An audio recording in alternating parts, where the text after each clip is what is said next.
কয়েক সেকেন্ডের ঝড়ে লন্ডভন্ড হুগলির ষণ্ডেশ্বর মন্দির এলাকা, এখনো বিদ্যুৎহীন শহরের একাধিক এলাকা। গতকাল সন্ধ্যার পর গঙ্গা বক্ষ থেকে একটা ঝড় ওঠে। সেই ঝড়ের হাওয়া পাক খেয়ে একাধিক গাছ, ইলেকট্রিক পোস্ট ভেঙে দিয়ে চলে যায়। স্থানীয় বাসিন্দারা যাকে বলছেন টর্নেডো। চুচুড়া ষণ্ডেশ্বর তলায় এখন বৈশাখী মেলা চলছে। হঠাৎ সেই ঝড়ে গাছ পড়ে ক্ষতিগ্রস্ত হয় সেই মেলার দোকানপাট, ছোটদের রাইডিং। বাসিন্দারা জানান, প্রথমে ঝড়ের সঙ্গে বৃষ্টি শুরু হয়, তারপর হঠাৎ একটা পাক খাওয়া ঝড় সব উড়িয়ে নিয়ে যায়। ইলেকট্রিক পোস্ট ভেঙে তার জড়িয়ে যায়। মন্দির সংলগ্ন অনেক গাছ ও গাছের ডাল ভেঙে যায়। যদিও ষণ্ডেশ্বর মন্দিরের কোনো ক্ষতি না হলেও গাছের ডাল পড়ে একটি ছোট মন্দিরের উপর পড়ে সামান্য ক্ষতি হয়। স্থানীয়রা জানান, সেই ঝড় ষণ্ডেশ্বর তলা পেরিয়ে শ্যামবাবুর শ্মশান ঘাটের দিকে চলে যায়। সেখানেও বিদ্যুতের খুঁটি উপড়ে দেয়। গাছ ভেঙে চাপা পড়ে গুরুতর আহত হন এক বিশ্বজিৎ বন্দ্যোপাধ্যায় নামে দোকানদার। তাকে চুচুড়া ইমামবাড়া হাসপাতালে ভর্তি করা হয়।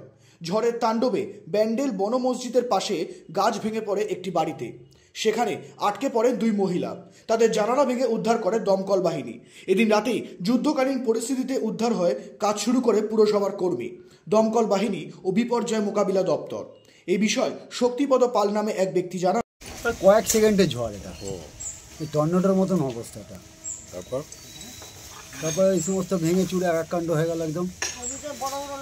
এখানে একটা দোকান ছিল, সেই দোকানের ইয়ে দুমড়ে গেছে। তারপর আপনার ওর পিঠেও লেগেছে বলতে ওর এখানে লেগেছে, আর কারো সেরকম কিছু লাগিয়ে দিত। হাসপাতালে তো নিয়ে গেছে? না, একে হাসপাতালে নিয়ে যেতে হয়নি। আর এখানে তো অনেক গাছ ফাছ ভেঙে গেছে। হ্যাঁ, প্রচুর গাছ ভেঙে গেছে এখানে।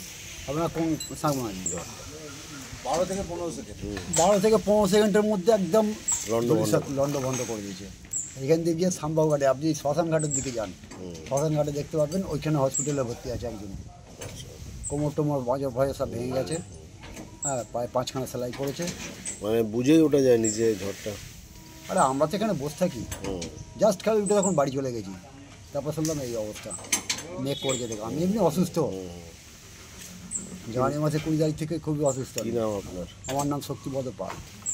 অন্যদিকে আলো দাস নামে স্থানীয় এক মহিলা জানান, সন্ধ্যেবেলায় ঝড় বৃষ্টি তো আরম্ভ হলোই, হট করে একটা ঝড় হলো, দমকা হাওয়া ঝড়, মানে কয়েক সেকেন্ডের মধ্যে তছনছ করে দিয়ে গেল।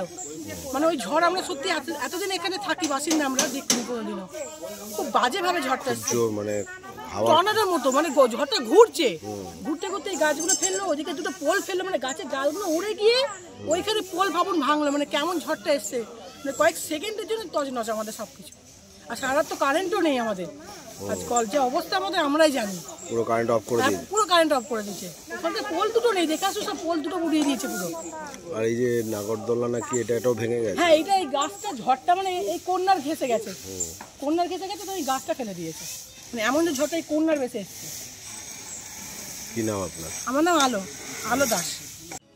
এয়ার ইনফ্রাস্ট্রাকচারের উদ্যোগে অহনা অ্যাপার্টমেন্ট, বারাসাতের হৃদয়পুরে নৃপেন ঘোষ সরণিতে তৈরি হচ্ছে নতুন আবাসন প্রকল্প।